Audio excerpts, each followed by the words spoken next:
I feel like we're living in such a bizarre and frankly depressing period in history where the differences between the generations seem to be almost irreconcilable.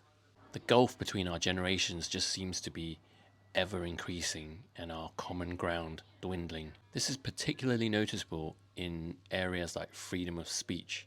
I was so dismayed recently when I read that 70% of Gen Zers support more censorship. Yeah, among Gen Z, apparently hate speech is considered one of the biggest problems of our time. Meanwhile, Gen Xers like myself, who grew up in a world that was so much more free, consider the cracking down on hate speech as one of the biggest problems of our time. Because who has the authority to determine what is and what isn't hate speech? Like, is it government? And how does that play out when we're ruled by tyrannical governments? Free speech has always been our one biggest protection against tyranny. But in a climate where challenge and dissent and debate are considered dangerous, then society is in grave trouble. How did we descend so quickly to this dystopian reality where young people want greater restrictions?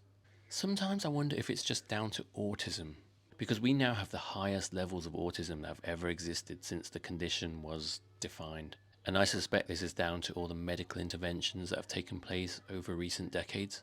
But as a result, we now have a society that is so dependent on rules and regulations and definitions.